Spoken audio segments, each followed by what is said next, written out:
মোৰ নাম আকাশ আৰু মই 23 বছৰীয়া শক্তিশালী ডেকা। আমি দুজন ভাই ভনী মাৰ লগত এখন সৰু গাঁৱত থাকিছিলোঁ।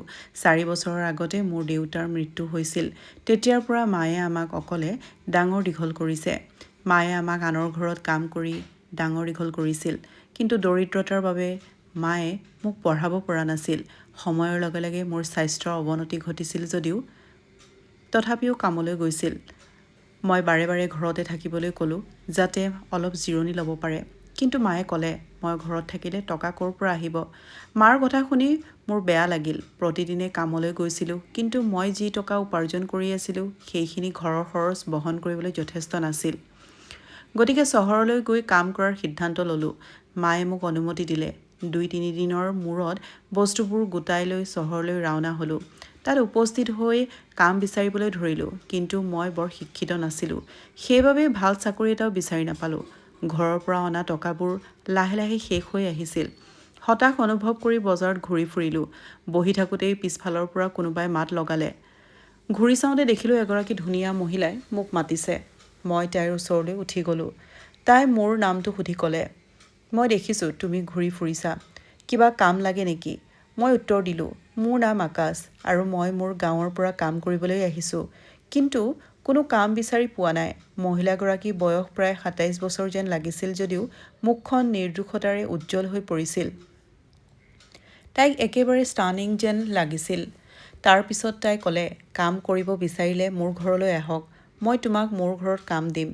মই উত্তৰ দিলোঁ, হয়, কাম কৰিম। তাৰ পিছত তাই মোক লগত লৈ নিজৰ ঘৰলৈ লৈ গ'ল। তাইৰ ঘৰ পোৱাৰ লগে লগে দেখিলোঁ তাইৰ ঘৰো যথেষ্ট ধুনীয়া আৰু যথেষ্ট বিশাল। তাই যেতিয়া ক'লে, আকাশ, আজিৰ পৰা মোৰ ঘৰত কাম কৰিবা। তোমাক থকা খোৱাৰ ব্যৱস্থা কৰা হ'ব। কিন্তু ঘৰৰ সকলো কাম সময়মতে আৰু সঠিকভাৱে সম্পূৰ্ণ কৰিব লাগিব। মই ক'লোঁ, মেডাম, মোৰ দৰমহাৰ কথা কি? তাই ক'লে, সেইটো চিন্তা নকৰিবা, ইয়াত ভাল টকা পাব। তেতিয়া মই সুধিলোঁ, মেডাম, আপুনি ইয়াত অকলেই থাকে নেকি? তাই উত্তৰ দিলে, হয়, মই ইয়াত অকলেই থাকোঁ। কিন্তু আজিৰ পৰা তুমি এই ঘৰৰ মালিক। তুমি ভাল যত্ন ল'বা, কাৰণ তুমি মোৰ বাবে বৰ সৎ যেন লাগে। মই ক'লোঁ, মেডাম, চিন্তা নকৰিবা। এই কঠিন সময়ত আপুনি মোক বিশ্বাস কৰি কাম দিছে। গতিকে মই আপোনাৰ কাম সম্পূৰ্ণ সততাৰে কৰিম। মই তেতিয়া দ্বিধাবোধ কৰি তাইৰ নামটো সুধিলোঁ আৰু তাই মোক ক'লে যে তাইৰ নাম ৰিয়া। তাৰ পিছত তাই মোক ঘৰৰ সকলো কাম বুজাই দিলে আৰু মোক থাকিবলৈ সৰু কোঠা এটা দিলে। বস্তুবোৰ পেক কৰি কামত লাগি গ'লোঁ। প্ৰতিদিনে ৰাতিপুৱা 9 বজাত মেডাম কৰ্মস্থলীলৈ ওলাই যায়। তাই যোৱাৰ আগতেই মই তাইৰ বাবে ব্ৰেকফাষ্ট প্ৰস্তুত কৰোঁ। লাহে লাহে মই তাইৰ ঘৰখনৰ ভাল ৰক্ষকো হৈ পৰিলোঁ। মোৰ কামবোৰ দেখি মেডামে আনন্দিত হ'ল। ময়ো ৰিয়া মেডামৰ বাবে কাম কৰি ভাল পাইছিলোঁ, কাৰণ তাই মোৰ লগত বহুত মৰমীয়াল ব্যৱহাৰ কৰিছিল। ৰিয়া মেডামৰ মুখত সদায় এক অনন্য হাঁহি আছিল। কেতিয়াও যেন তাই কোনো অসুবিধাৰ সন্মুখীন হ'ব লগা নাছিল। সময় পাৰ হৈ গ'ল। তাত মই 5 মাহ ধৰি কাম কৰি আছিলোঁ। মই ভাল দৰমহা উপাৰ্জন কৰি আছিলোঁ। খৰচৰ টকাখিনি উলিয়াই বাকীখিনি ঘৰলৈ পঠিয়াই দিওঁ। ইমান ভাল কাম এটা এৰি দিবলৈ মন যোৱা নাছিল। মেডামে বহুত কথা পাতিছিল। মোক চাকৰ নহয়, পৰিয়ালৰ সদস্য যেন অনুভৱ কৰাইছিল। ৰাতি কামৰ পৰা উভতি অহাৰ পিছতো তাই মোক কাষত বহিবলৈ দি মোৰ লগত আড্ডা মাৰিছিল। এই মনোভাৱত মই বৰ সুখী হৈছিলোঁ। এদিন ৰাতিৰ আহাৰ ৰান্ধি বহি থাকোঁতে মেডামে মাত দিলে, চাওক, খাদ্য পৰিৱেশন কৰক। খৰধৰকৈ খাদ্যখিনি লৈ টেবুলত থৈ তাইৰ প্লেটত থ'বলৈ ধৰিলোঁ। মেডামে তেতিয়া ক'লে, আকাশ, তোমাৰ প্লেটখন আনি মোৰ লগতে ইয়াত বহি খোৱা। তাইৰ অনুৰোধত মই খাবলৈ বহিলোঁ। মেডামে মোক মোৰ পৰিয়ালৰ কথা সুধিবলৈ ধৰিলে। তেতিয়াই মন কৰিলোঁ তাই মোৰ ফালে অদ্ভুত দৃষ্টিৰে চাই আছে। তাইৰ চকুত আন কিবা এটা দেখা পালোঁ। আৰু ক'ৰবাত মই ভাবি আছিলোঁ, আটাইবোৰ কথাৰ পিছতো তাইৰ ইমান বয়স হৈছে, কিন্তু তাই এতিয়াও বিয়া হোৱা নাই কিয়? এই প্ৰশ্নটো মোৰ মনত আগতেও বহুবাৰ আহিছিল, কিন্তু সুধিবলৈ মোৰ কেতিয়াও সাহস হোৱা নাছিল। ৰাতিৰ আহাৰ খোৱাৰ পিছত আমি শুবলৈ নিজৰ ৰুমলৈ গ'লোঁ। অলপ পিছতে মেডামৰ কোঠাৰ পৰা হুমুনিয়াহ আহি থকা শুনিলোঁ। তাই কান্দি থকাৰ দৰে হুমুনিয়াহ কাঢ়ি আছিল। এই কথাই মোক আচৰিত কৰি তুলিলে। কিছু সময়ৰ বাবে মই বুজি নাপালোঁ, কাৰণ সকলো ঠিকেই আছিল। কিন্তু কোঠাটোত প্ৰৱেশ কৰাৰ পিছত কান্দোনৰ শব্দটো ইমানেই আচহুৱা যেন লাগিল। আনকি তাইৰ ৰুমলৈ গৈ চেক কৰাৰ কথাও ভাবিলোঁ।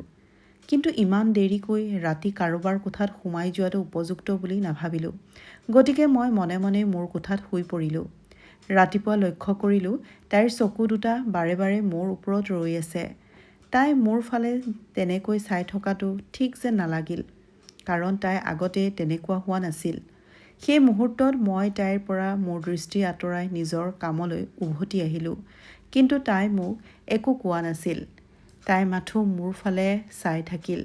তাৰপিছত তাই গা ধুবলৈ বাথৰুমলৈ গ'ল। ময়ো বাহিৰৰ মজিয়া মচিবলৈ ধৰিলোঁ। অলপ পিছতে তাই বাথৰুমৰ পৰা ওলাই আহিল। তাৰপিছত তাই পিছলি পৰিল। মই মাত্ৰ মচি শেষ কৰিছিলোঁ আৰু সেইবাবে হয়তো তাইৰ পিছলি পৰিল। সেই সময়ত তাই মাত্ৰ টাৱেল পিন্ধিছিল। মোৰ বাবে সেইটো বৰ আচহুৱা যেন লাগিছিল। তাইৰ মেলা ফিগাৰটোৱে মোক ইংগিত দি আছিল, কিন্তু তাই মোৰ মিষ্ট্ৰেছ আছিল আৰু মোক প্ৰয়োজনৰ সময়ত চাকৰি এটা দিছিল। গতিকে মই খৰধৰকৈ তাইৰ শৰীৰৰ পৰা মোৰ দৃষ্টি আঁতৰাই দৌৰি আহিলোঁ তাইক তুলিবলৈ। মই তাইৰ হাতখন ধৰি ওপৰলৈ তুলি লোৱাৰ লগে লগে তাই নিজৰ কোঠালৈ যাবলৈ ক'লে। তাই কোৱাৰ দৰে মই তাইক তাইৰ ৰুমলৈ লৈ গৈ তাতেই এৰি দিলোঁ।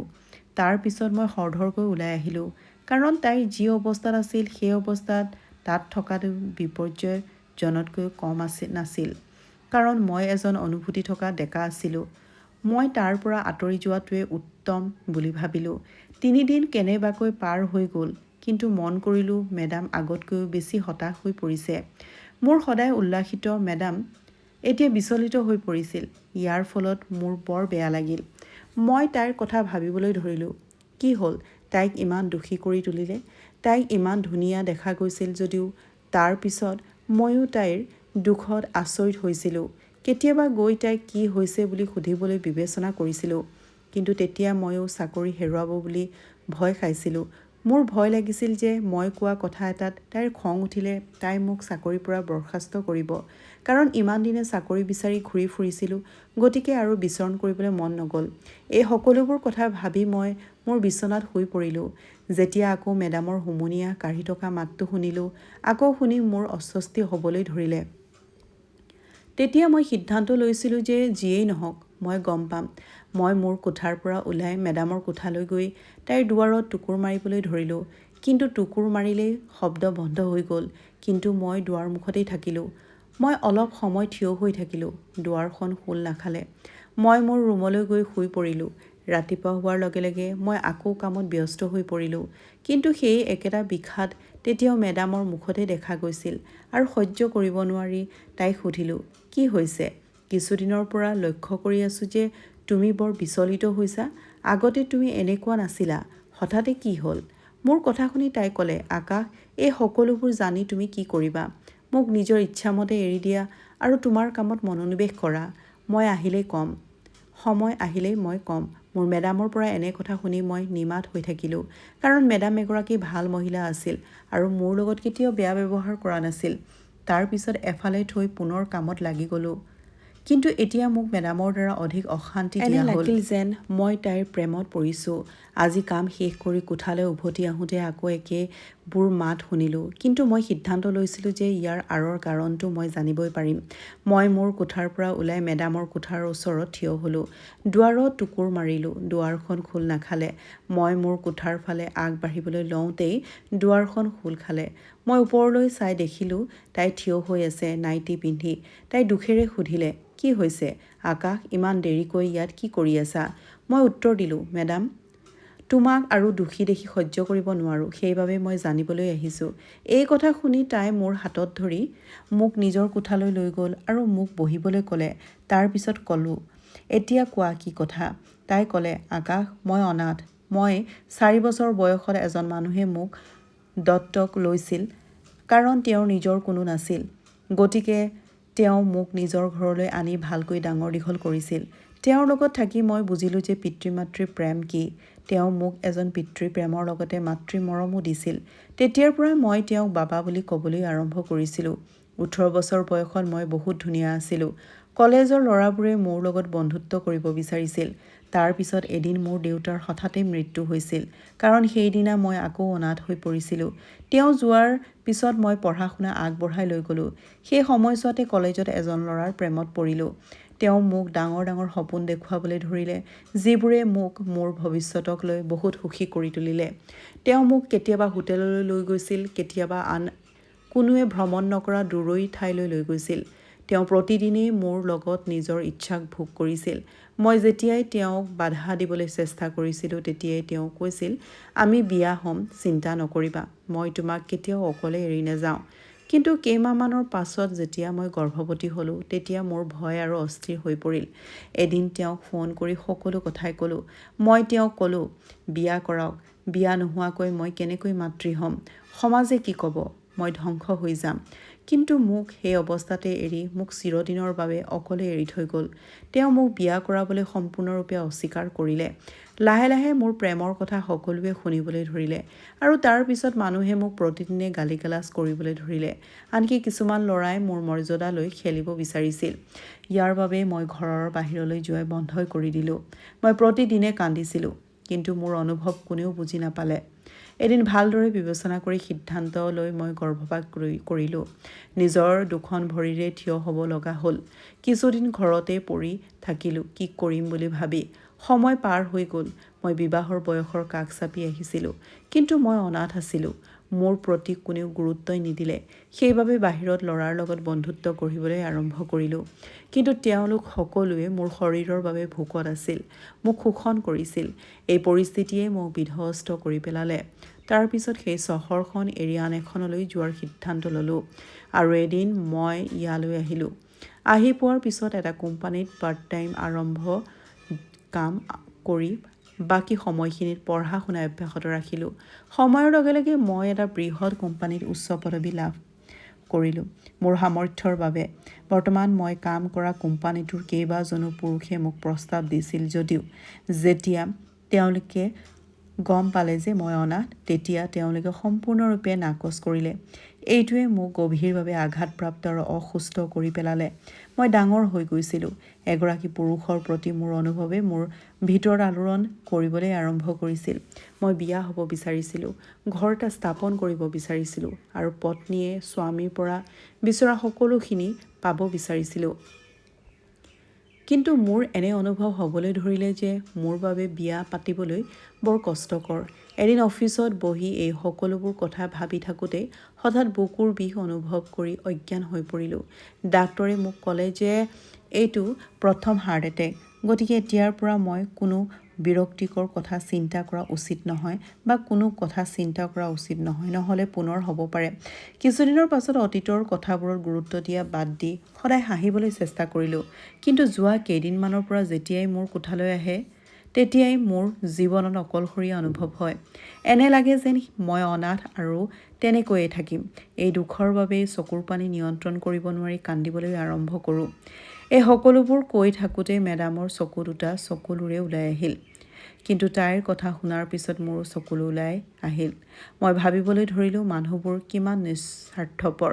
অনাথ শিশুৰ জীয়াই থকাৰ কোনো অধিকাৰ নাই নেকি? মই ৰিয়া মেডামক ক'লোঁ, মেডাম, যদি আপোনাৰ আপত্তি নাই মই আপোনাক কিবা এটা ক'ব বিচাৰোঁ। মেডামে আচৰিত চকুৰে মোৰ ফালে চালে। তাৰ পিছত মই ক'লোঁ, মেডাম, যদি আপুনি বিচাৰে তেন্তে আপুনি আশা এৰি দিয়া সুখটো মই আপোনাক লৈ আহিব পাৰোঁ। তাই মোৰ ফালে চাই ক'লে, আটাইবোৰ কথা তুমি কি ক'লা? আপুনি কি বুজাইছে? মই ক'লোঁ, মেডাম, মই তোমাৰ প্ৰেমত পৰিছোঁ। তুমি ইচ্ছা কৰিলে মই তোমাক বিয়া কৰাবলৈ সাজু। তোমাক মোৰ বৰ ভাল লাগে। মেডামে মোৰ হাতত ধৰি সুধিলে, আপুনি সঁচা কথা কৈছে নেকি? মই তাইক ভাল পাওঁ বুলি আশ্বাস দিলোঁ আৰু ঠিক পিছদিনাখনেই মই তাইক বিয়া কৰাই দিলোঁ। তাই মোক সাবটি ধৰি কান্দিবলৈ ধৰিলে। আকাশ, তুমি মোৰ অনুভৱবোৰ বুজি মোক তোমাক কৰিলা। তুমি মোক এটা নতুন জীৱন দিলা আৰু আজি বৰ সুখী। মই ক'লোঁ, মই দুখীয়া হ'ব পাৰোঁ, কিন্তু মই এগৰাকী নাৰীৰ অনুভৱক সন্মান কৰোঁ। তাৰ পিছত আমাৰ বিয়াৰ নিশা ৰিয়াক ক'লোঁ যে মই তাইক দীক্ষা দিব বিচাৰোঁ, কাৰণ মই তাইক সুখী দেখিব বিচাৰোঁ। ৰিয়াই মোৰ হাতত ধৰি মোক কোঠাটোলৈ ভিতৰলৈ লৈ গ'ল। সেই নিশা আমি আৱেগিকভাৱে প্ৰেম কৰিলোঁ। আমি দুয়ো এক আত্মা হৈ পৰিলোঁ।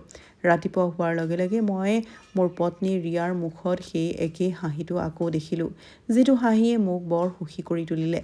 তেতিয়া ৰিয়াই মোক ক'লে যে মোৰ পৰিয়ালক সকলো কথা কওক আৰু ইয়ালৈ আনিব যাতে মই সিহঁতৰ লগত থাকিব পাৰোঁ।